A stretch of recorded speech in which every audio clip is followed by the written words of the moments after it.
Yesus Tuhan, mulialah namanya.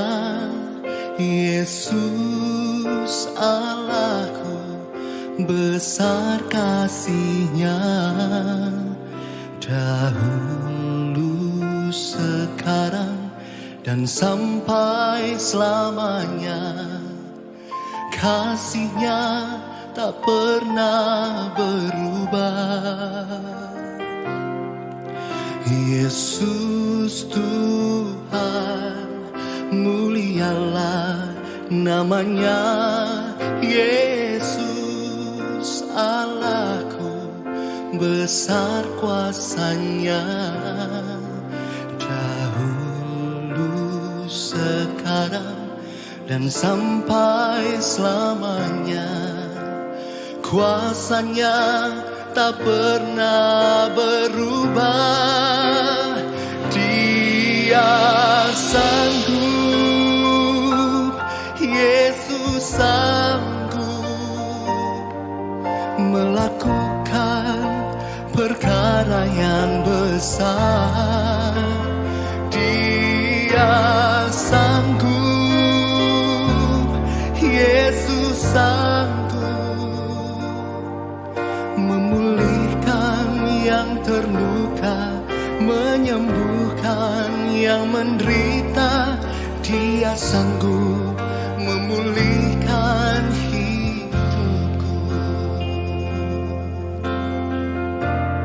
Yesus Tuhan, Yesus Tuhan, mulialah namanya.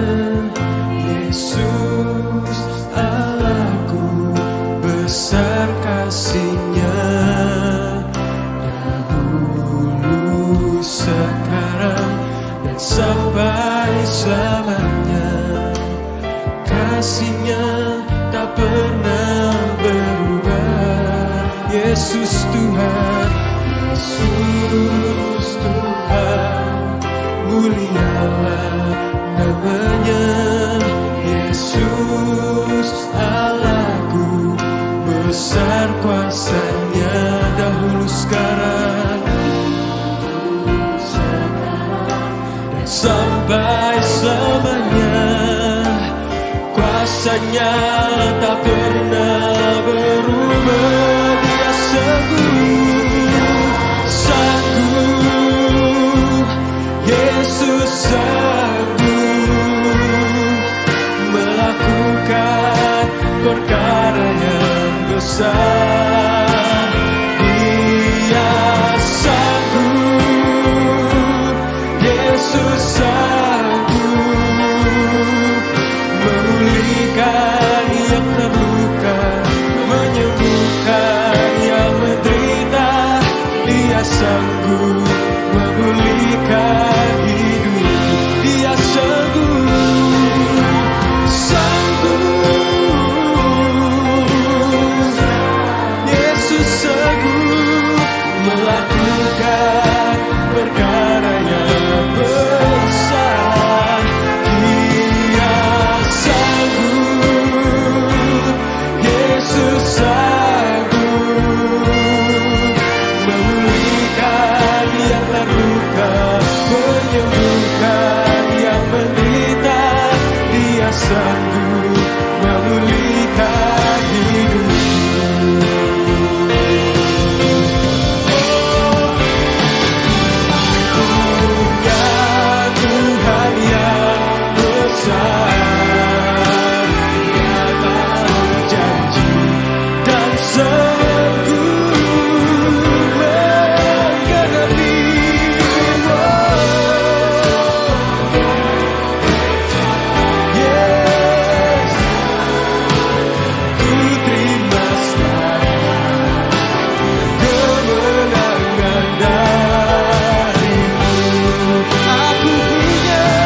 Shalom, mengucap syukur kepada Tuhan oleh karena kasih dan anugerahnya kepada kita.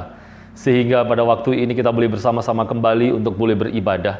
Meskipun memang kita belum bisa berjumpa secara langsung. Tetapi paling tidak melalui media-media yang ada, kita masih harus bersyukur karena firman Tuhan masih bisa diberitakan, ibadah masih bisa dilangsungkan, dan kita semuanya bisa mengaksesnya dimanapun kita berada. Terlebih, saya juga bersyukur oleh karena kasih dan karunia Tuhan yang diizinkan untuk saya nikmati. Salah satunya adalah dengan melayani Tuhan dan berjumpa dengan seluruh jemaat GBI Kristus Gembala yang ada di Malang maupun yang ada di Lawang. Sukacita sekali karena diperkenan mengambil bagian di dalam pelayanan yang luar biasa yang digembalakan juga oleh seorang hamba Tuhan yang luar biasa. Seorang gembala yang semangatnya luar biasa. Bapak Pendeta Ishadi yang saya hormati dan yang saya kasih di dalam Tuhan. Bapak Ibu yang dikasih Tuhan, tentu kita sadar bahwa masa-masa ini bukan masa yang mudah. Bukan pula bagi gereja, apalagi bagi jemaat. Beberapa di antara kita kesulitan untuk beribadah secara online. Kadang-kadang kita mudah terdistract, kita mudah teralihkan fokus kita. Kita rasanya kayak susah untuk menyembah, manakala kita harus beribadah secara online. Tapi ya, itu hanya sebagian dari kesulitan-kesulitan yang sedang kita hadapi hari ini. Ada banyak kabar yang kita dengar, yang kadang-kadang itu mendukakan kita, membuat kita berduka cita. Entah teman yang sakit, entah jemaat yang sakit, atau mungkin hamba Tuhan yang juga sedang jatuh sakit. Begitu pula juga di dalam masa-masa ini, kesulitan-kesulitan finansial juga banyak dirasakan oleh jemaat. Tapi dengar baik, kita tentu sadar bahwa kita punya Allah yang menjadi penolong bagi kita semuanya. Kita tentu sadar bahwa kita punya pribadi yang senantiasa mengontrol, menopang kehidupan kita semuanya. Siapa dia? Yesus Kristus, Tuhan. Tidak sulit bagi jemaat untuk tahu bahwa Allah itu menolong. Ya, Alkitab memberi begitu banyak bukti tentang pertolongan Tuhan. Tidak sulit untuk jemaat mengerti bahwa Tuhan itu penolong. Sebab begitu banyak kesaksian yang dituliskan oleh Alkitab ini tentang tokoh-tokoh di dalam Alkitab yang menerima pertolongan Tuhan. Bahkan ketika kita di gereja, kita sering mendengar kesaksian demi kesaksian tentang orang-orang yang ditolong Tuhan. Atau mungkin kita juga menjadi bagian dari orang yang pasti pernah menerima pertolongan Tuhan. Besar ataupun kecil, kita pasti pernah menerima pertolongan Tuhan.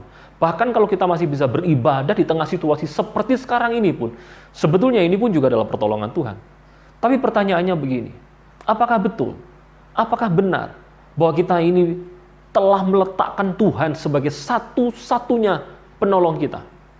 Kenapa pertanyaan ini penting untuk kita renungkan?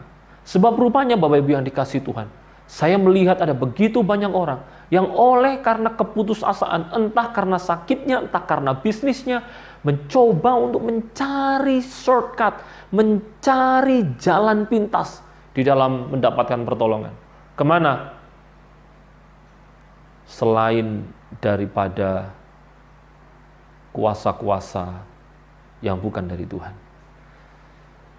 Mereka lari ke tempat orang-orang pintar untuk mencari pertolongan. Mereka yang punya toko kadang-kadang masih percaya dengan benda-benda yang harus ditaruh di tokonya, yang katanya bisa menarik customer untuk datang. Padahal di saat yang sama ada salib juga tuh di tokonya. Di saat yang sama dia juga datang beribadah. Ada apa ini? Apakah Tuhan tidak cukup menolong kita? Menurut saya bukan itu masalahnya. Kita tahu Tuhan sanggup menolong kita. Tetapi kita yang seringkali kurang mengenal bagaimana cara Dia menolong. Dan hari ini kita akan sama-sama belajar tentang Allah sebagai satu-satunya penolong kita semuanya.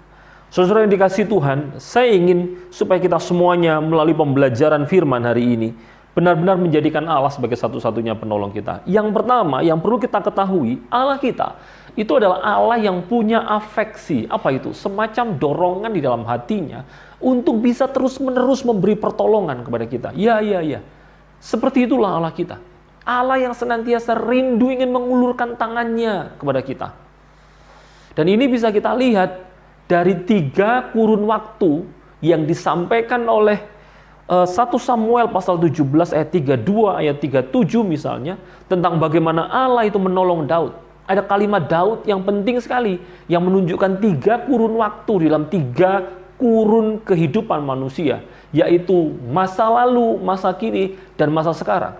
Di mana di dalam ketiga kurun waktu itu, di mana dalam ketiga masa itu, Tuhan itu selalu menolong. Yang pertama, kalau saudara lihat, Daud itu berkata, Tuhan yang telah melepaskan aku. Itu ada di 1 Samuel pasal yang ke-17 ayat yang ke-37. Tuhan yang telah melepaskan aku. Berarti kalau ada kata telah, itu menunjuk kepada kejadian yang telah lalu.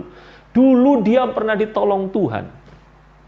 Demikian juga dengan kita, bukan? Bukankah kita juga pernah mengalami pertolongan Tuhan? Dulu. Lalu bagaimana dengan sekarang? Sekarang pun Tuhan yang sama juga menolong Daud, sama seperti menolong kita. Lihat bagaimana Daud itu berkata, hambamu ini akan pergi melawan orang Filistin itu. Jadi Daud tahu bahwa sekarang ini pun Daud pasti juga ditolong Tuhan. Bahwa Tuhan pasti juga menolong dia. Sama seperti dulu waktu dia menggembalakan kambing domba ayahnya. Ada singa, ada beruang, dan Tuhan menopangnya. Demikian juga nanti Tuhan juga tetap menolong Daud seperti halnya juga menolong kita. Dari mana? Kalau dia berkata-kata dengan Saul, dia berkata, dia juga akan melepaskan aku dari tangan orang Filistin itu. Itulah kata Daud.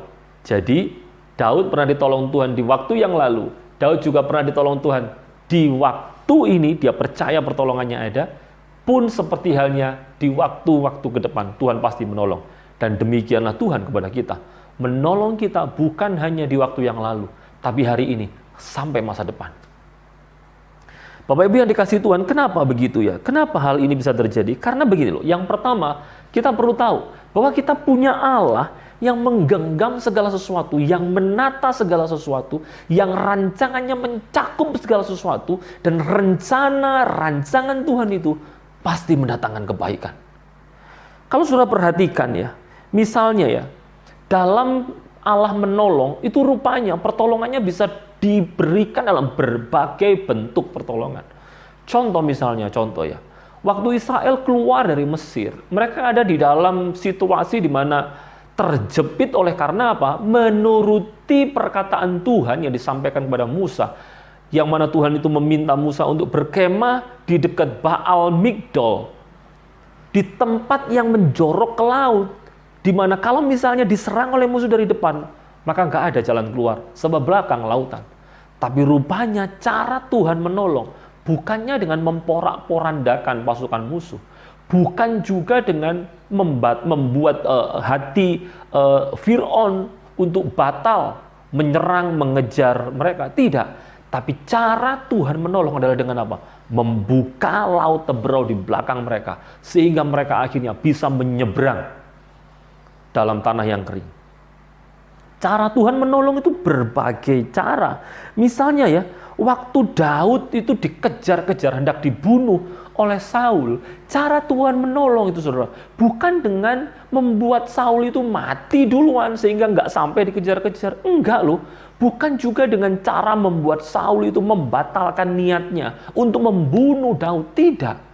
Tapi Tuhan membangkitkan seorang anak Saul yang bernama Yonatan untuk menjadi pertolongan bagi Daud. Itu bisa saudara lihat di 1 Samuel pasalnya yang ke-19 ayatnya yang kedua. Dengan cara membangkitkan hati Yonatan untuk menolong Daud, sehingga memberi kesempatan kepada Daud untuk melarikan diri. Cara Tuhan menolong itu bermacam-macam. Kalau saudara pengen tahu lagi yang lain, misalnya ya, dalam kisah Nuh dan baterainya, kita bisa lihat itu di Kejadian pasalnya yang ke-7. Allah itu menolong dengan cara apa? Memberi sarana Nuh untuk dapat selamat, yaitu apa? Melalui bahtera. Bukan dengan cara apa? Membatalkan niat Allah untuk menurunkan hujan yang besar itu. Tidak. Tetapi dengan cara memberi sarana supaya Nuh bisa selamat. Air bahnya tetap ada, tetapi Nuh diselamatkan. Karena apa? Ada sarana pertolongan Tuhan, bahtera itu. Saudara, ada begitu banyak bentuk-bentuk pertolongan. Meskipun saya pernah bertanya tuh, lalu bagaimana dengan para martir ya? Orang-orang kudus yang memberitakan, yang melayani nama Allah.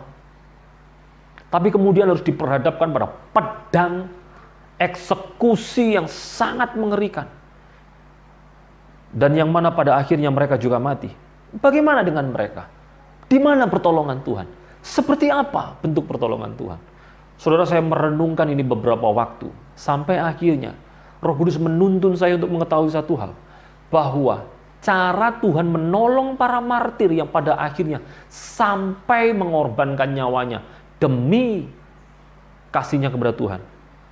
Tuhan menolong bukan dengan membuat leher mereka itu jadi kebal, jadi tidak bisa dipotong, tidak. Sebab buktinya Paulus juga pada akhirnya dipenggal. Bahkan kalau saudara lihat di Kisah Para Rasul pasal 12, di sana juga ada kisah tentang Yakobus yang juga dipenggal. Cara Tuhan menolong bukan dengan membuat mulut singa dikatupkan seperti dalam hal kasus Daniel, tidak. Cara Tuhan menolong bukan membuat mereka kebal sekalipun di dalam api seperti halnya Sadrak, Mesal, dan Abednego, tidak rupanya. Cara Tuhan menolong adalah dengan membuat mereka tetap punya iman, melekat kepada Tuhan sampai akhir hidupnya. Itulah bentuk pertolongan Tuhan kepada para martir. Sebab apa? Jika bukan datangnya dari Tuhan, maka niscaya mereka bisa saja mengingkari imannya meskipun mendapatkan keselamatan. Itulah sebabnya Bapak Ibu yang dikasihi Tuhan. Di awal ini, biarlah kita mengetahui satu hal. Bahwa kita punya Allah yang senantiasa rindu untuk memberikan pertolongannya bagi kita. Yang kedua, rupanya dalam kerinduan Allah menolong kita, bentuk-bentuk pertolongannya itu seringkali tidak sesuai dengan apa yang kita pikirkan. Tapi ingat baik-baik ya, bukankah Allah itu adalah Allah yang paling mengetahui apa yang terbaik bagi kita? Bukankah Allah di dalam kemahatauannya, di dalam kemahabijaksanaannya, tidak mungkin baginya untuk memutuskan sesuatu yang salah. Tidak mungkin baginya untuk tidak mengerti apa yang terbaik bagi kita. Jadi dengar baik. Yang kedua, kita harus tahu bahwa seperti apapun bentuk pertolongan Tuhan, maka itu yang terbaik bagi kita. Kadang-kadang bagi yang sakit, cara pertolongan Tuhan tidak selalu menyembuhkan mereka. Oh iya, Paulus juga sakit kok. Duri di dalam dagingnya. Diizinkan Tuhan tetap ada. Supaya apa? Di dalam kelemahannya nyata kekuatan Allah. Cara Tuhan menolong kadang-kadang tidak menjadikan kita sebagai orang yang kaya jika kita hari ini ada dalam pergumulan finansial kok. No. Kadang-kadang cara Tuhan menolong adalah dengan menjadikan kita sebagai terang di dunia yang gelap ini. Melalui apa? Melalui sukacita, damai sejahtera yang terus memancar dalam kehidupan kita. Meskipun kita tidak memiliki aset yang berlebih, kita tidak memiliki harta yang melimpah.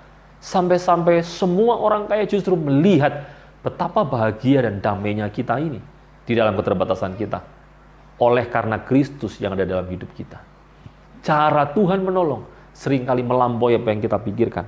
Tapi ingat baik-baik, di awal ini kita belajar bahwa Allah itu pasti menolong kepada kita.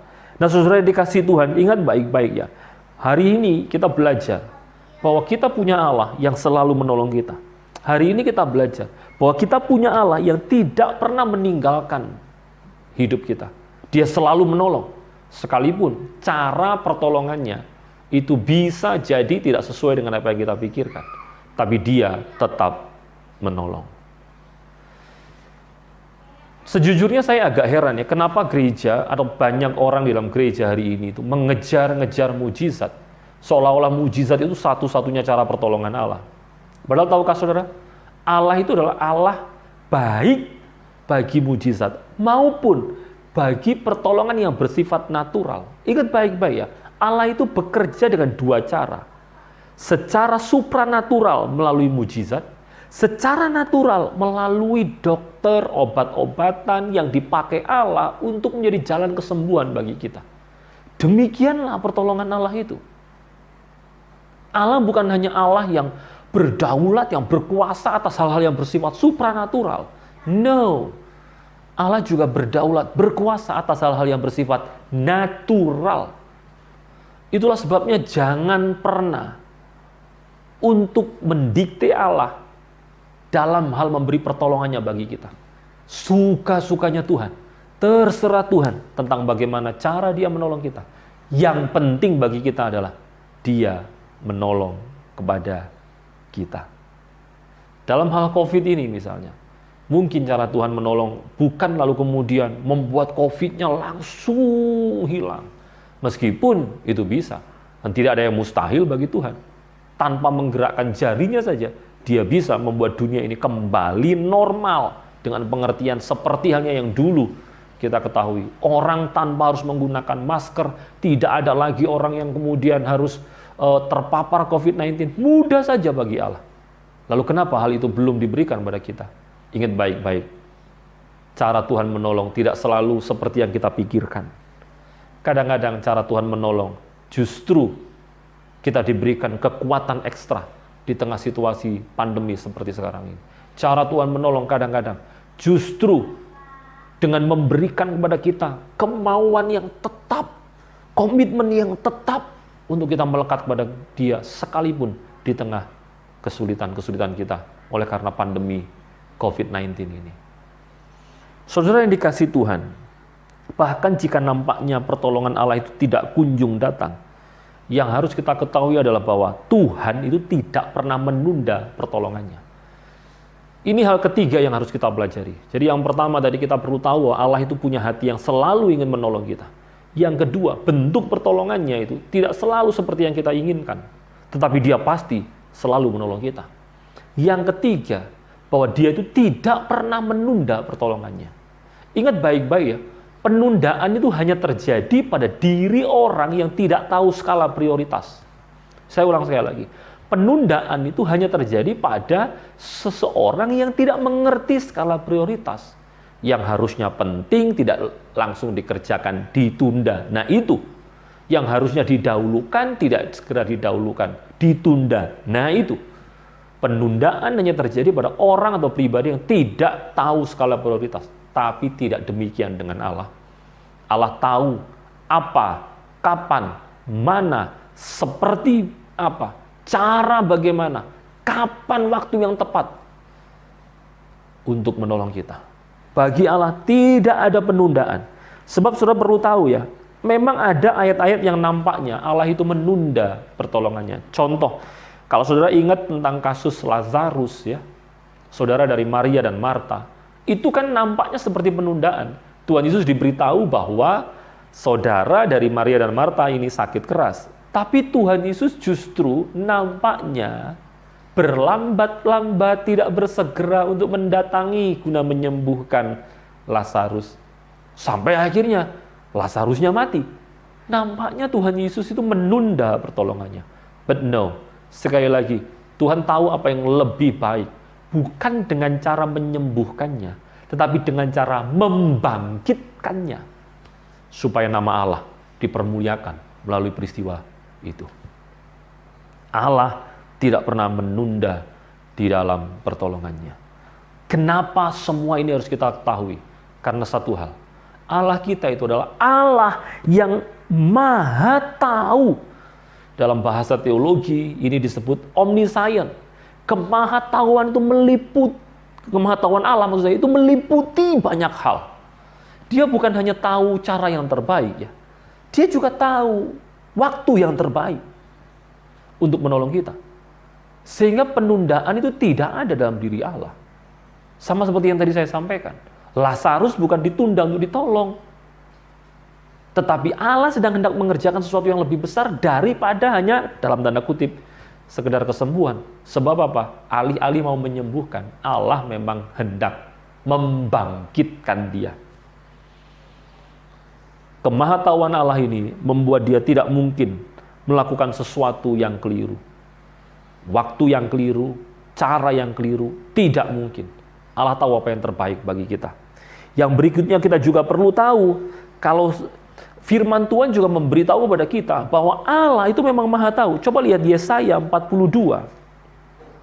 Yesaya pasal yang 42 ayatnya yang ke-9. Yesaya 42 ayatnya yang ke-9. Demikian bunyi firman Tuhan. Saya akan membacakannya bagi saudara. Nubuat-nubuat yang dahulu sekarang sudah menjadi kenyataan. Hal-hal yang baru hendak kuberitahukan sebelum hal-hal itu muncul. Aku mengabarkannya kepadamu. Lihat baik, nubuatan dipakai Allah sebagai bukti bahwa apa yang akan terjadi semuanya telah ada di dalam kemahatauan Allah. Hal-hal yang belum pernah kita lihat, hal-hal yang belum muncul telah diberitahukan oleh Allah dan pada akhirnya itu digenapi. Tujuannya apa sih? Tujuannya supaya kita tahu bahwa apa yang akan terjadi kelak sebetulnya adalah buah dari apa yang telah diketahui dan dirancangkan Tuhan jauh sebelum hal itu ada. Allah itu maha tahu. Allah itu mengerti apa yang terbaik bagi kita. Jika hari ini saudara sedang menanti-nanti pertolongan Tuhan, dan nampaknya doa saudara itu belum dijawab Tuhan. Nampaknya Tuhan nggak dengar sama saudara. Lalu saudara mulai diintimidasi, entah dengan perasaan ketidaklayakan, atau sudah diintimidasi bahwa saudara itu nggak dekat dengan Tuhan, atau Tuhan nggak mengasihi saudara. Tapi dengar baik, dengar baik. No. Tuhan sedang berperkara pribadi dengan kita. Dan Tuhan sedang menentukan waktu, cara yang tepat untuk pertolongannya itu diberikan kepada kita. Ingat ya, Dia tidak menunda-nunda. Ingat baik-baik, Dia Allah yang maha tahu. Dia mengerti apa yang terbaik bagi kita. Nanti-nantikan Tuhan dengan setia. Pertolongannya pasti akan kita rasakan. Bahkan jika kita sedang tidak melihat tangannya bekerja, sebetulnya Dia sedang bekerja untuk menolong kita. Yang berikutnya kalau kita perlu tahu juga, bahwa Allah itu di dalam kemahabijaksanaannya tidak memungkinkan Dia untuk berbuat sesuatu yang salah.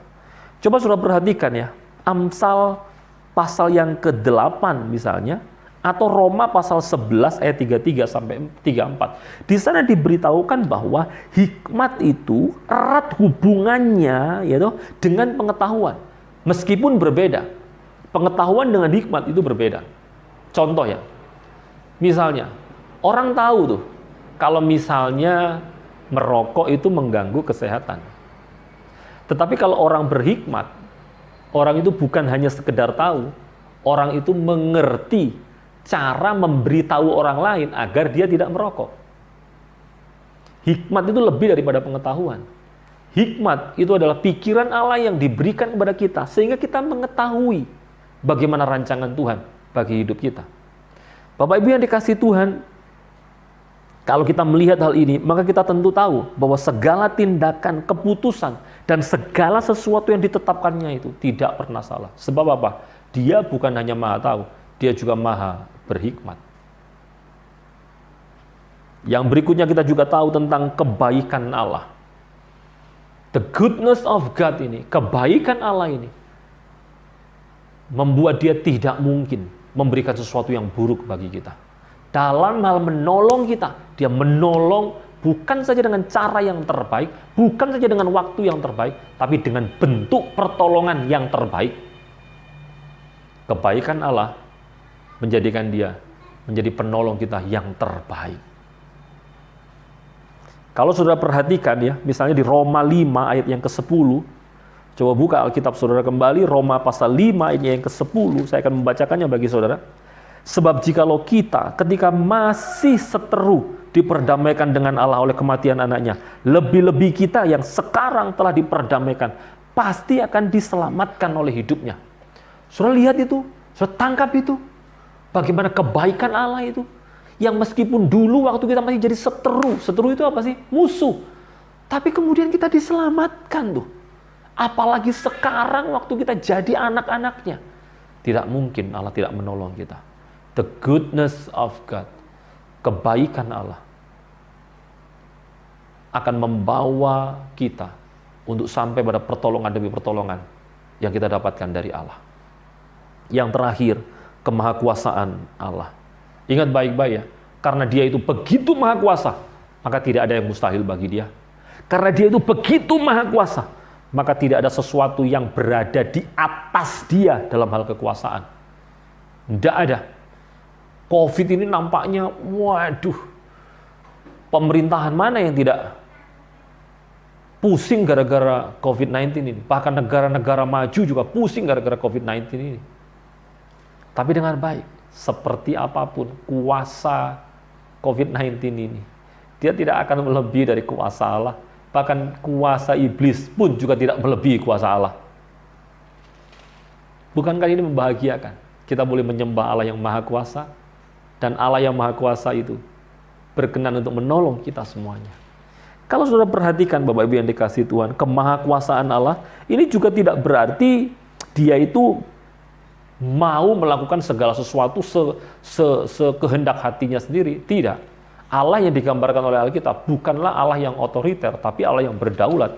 Bedanya apa? Kalau otoriter itu melakukan segala sesuatu untuk kebaikan dirinya, semua semata-mata dirinya, gak peduli dengan cara apapun. Tapi Allah yang berdaulat tidak demikian.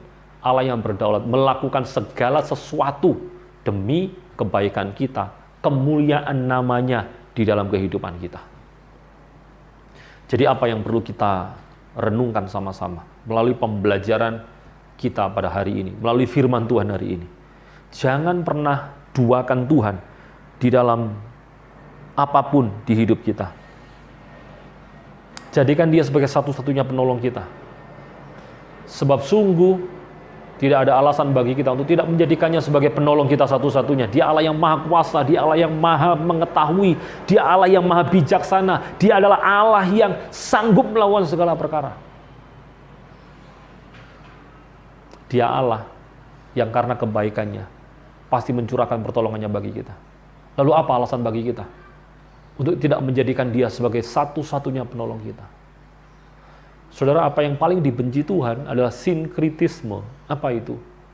Mencampur adukkan antara Tuhan dengan kuasa-kuasa lain selain daripada Dia. Saudara perlu tahu ya, bahwa Israel itu pernah diperingatkan agar jangan sampai mereka menyembah dewa-dewa, menyembah ilah-ilah yang ada di sekitar mereka, yang menjadi sesembahan bangsa-bangsa yang ada di sekitar mereka waktu itu. Tapi rupanya mereka menyembah Dewi Meni untuk kesuburan. Mereka menyembah dewa A, dewa B. Dan dengar baik, Allah membangkitkan pedang untuk menumpas mereka semuanya. Hari ini jadikan Allah sebagai satu-satunya penolong saudara. Saya tidak berkata bahwa kalau saudara menjadikan Allah sebagai satu-satunya penolong, berarti saudara tidak perlu ke dokter ya kalau sakit. No, saya tidak berkata demikian. Sebab apa? Saya orang yang paling percaya. Allah bisa saja dalam memberikan pertolongannya menggunakan orang-orang lainnya yang diberi hikmat, diberi pengetahuan, diberi kuasa untuk menjadi bagian pertolongan Tuhan bagi kita semuanya. Tapi yang saya maksudkan adalah janganlah pengharapan kita terletak pada dokter. Entah kenapa hari ini nampaknya kalau kita nggak masuk ke rumah sakit yang mewah, rasanya kayak kita kurang tertolong. Kalau kita nggak ditangani seorang profesor, rasanya kayak kita kurang tertolong.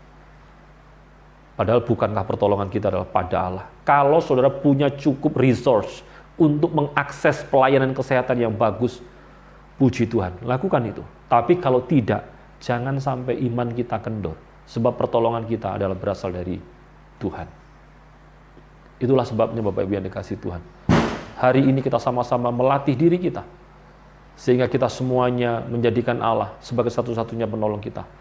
Justru di tengah situasi di mana kita paling butuh pertolongan, disitulah hendaknya kita menjadikan Allah sebagai penolong kita yang sejati. Tuhan Yesus memberkati kita semuanya. Amin. Mari tundukkan kepala, kita akan berdoa. Mengucap syukur oleh karena kasih karunia Tuhan. Terima kasih karena pertolongan Tuhan kepada kami semuanya. Sekalipun pertolongan-pertolongan yang Allah lakukan seringkali tidak sesuai dengan apa yang kami pikirkan. Tapi di dalam kemahabijaksanaan Allah, di dalam kemahatauan, di dalam kemahakuasaan Allah, di dalam kebaikan Allah, tentu pertolongan yang daripada Tuhan itulah pertolongan yang terbaik, yang paling tepat bagi kami. Jika kami sedang dalam keadaan sakit, kami mohon supaya Allah berkenan menyembuhkan kami. Namun demikian, biarlah kami tetap berserah tentang bentuk pertolongan yang Tuhan hendak berikan kepada kami. Entah melalui kesembuhan, entah melalui kekuatan iman, bahkan di tengah sakit. Supaya kami pun juga bisa berkata bahwa di dalam kelemahan tubuh kami nyata kekuatan Allah. Kalau kami ada di antara orang-orang yang sedang bergumul soal finansial, Tuhan tolonglah kami. Jika Tuhan berkenan, percayakanlah kami juga untuk memanage keuangan yang baik. Namun toh jika bukan itu bentuk pertolongan Tuhan, biarlah Tuhan tetap menolong kami dengan perkara-perkara yang lainnya. Dengan memberikan kami kesehatan, dengan memberikan kami keluarga yang bahagia di tengah kesederhanaan sekalipun. Supaya nama Tuhan tetap dimuliakan dalam kehidupan kami.